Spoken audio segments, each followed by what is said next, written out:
Suddenly, Mahela, who sits right at the back of the bus, shouts, saying he thinks he has been hit in the shin. I'm lying next to Tilan. He groans in pain as a bullet hits him in the back of his thigh. I turn my head to look at him. I feel something whiz past my ear, and a bullet thuds into the side of the seat, the exact spot where my head was a second ago. I feel something hit my shoulder and it goes numb. I know I had been hit, but I was just relieved and praying I was not going to be hit in the head. Taranga Parnavitan on his debut tour is also next to me. He stands up, bullets flying all around him, shouting, I just got hit. As he holds his blood-soaked chest, he collapses into his seat, apparently unconscious. Now this is his debut tour, and I see him, and I think, oh my God, you were out first ball, run out in the next innings, and now you have been shot. What a terrible, terrible first tour. It is strange how clear your thinking is. I did not see my life flash by. There was no insane panic.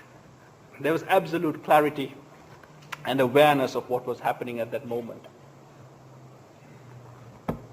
I heard the bus roar into life and start to move.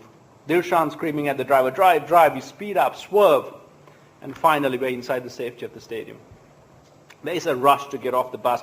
Taranga Parnamitana stands up, feels his back and says, oh, there's no hole there. I think I'm okay.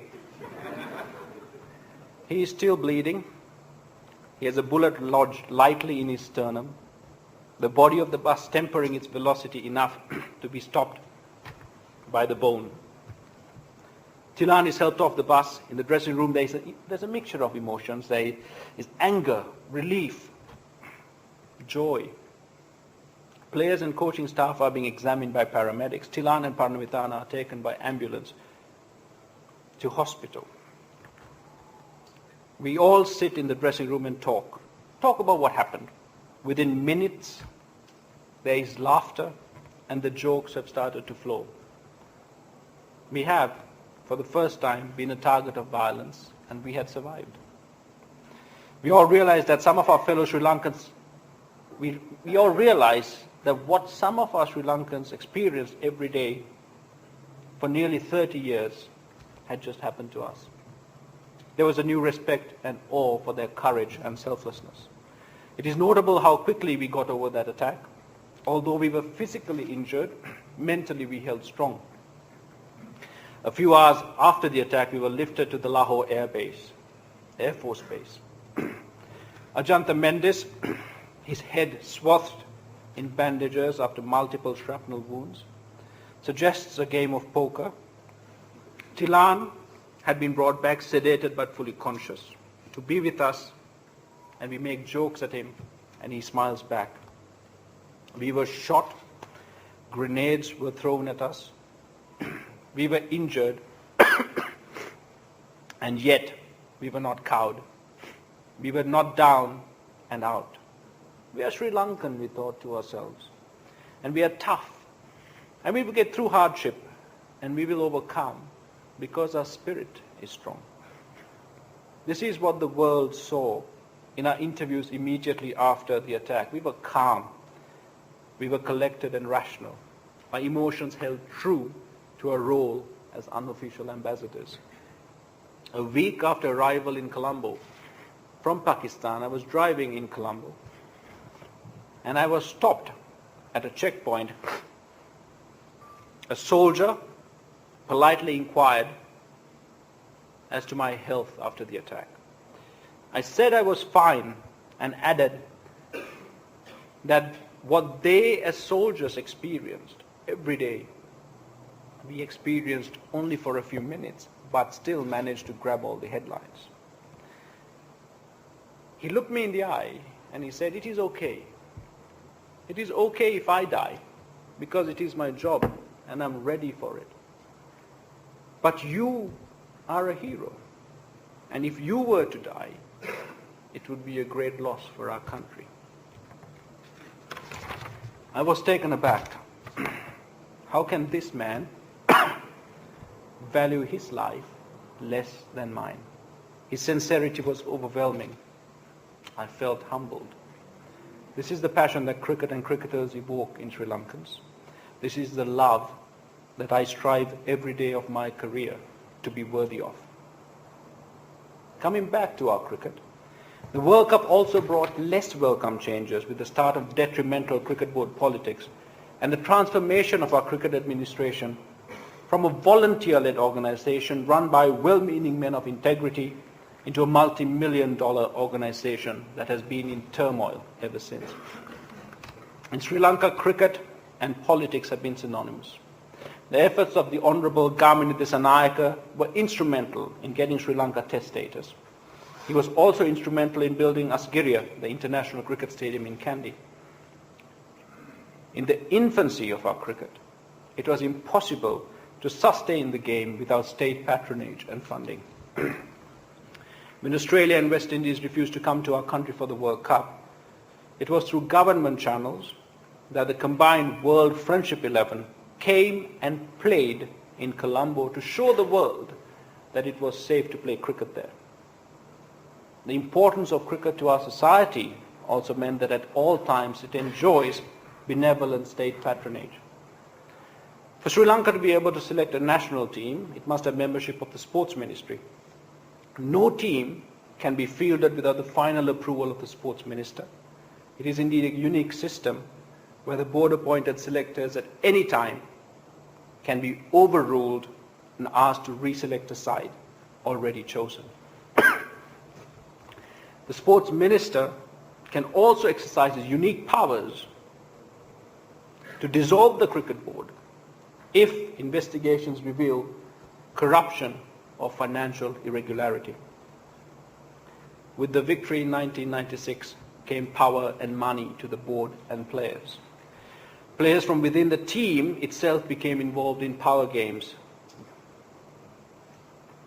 Officials elected to power in this way in turn manipulated player loyalty to achieve their own ends. At times, board politics would spill over into the team, causing rift, ill feeling, and distrust.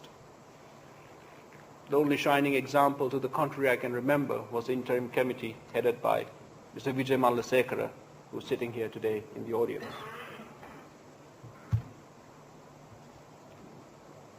Accountability and transparency in administration and credibility of conduct were lost in a mad power struggle that would leave Sri Lankan cricket with no consistent and clear administration.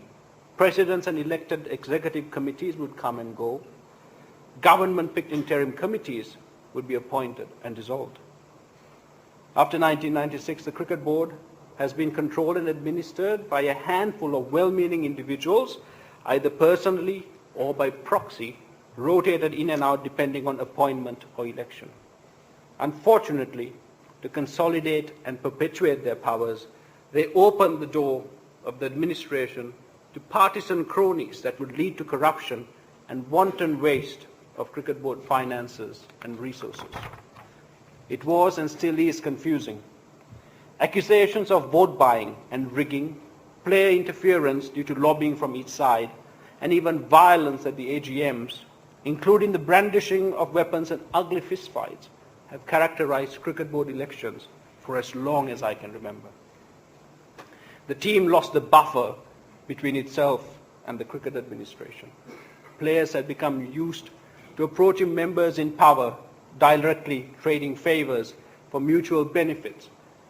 And by 1999, all these changes in administration and player attitudes had transformed what was a close-knit unit in 1996 into a collection of individuals with no shared vision or sense of team.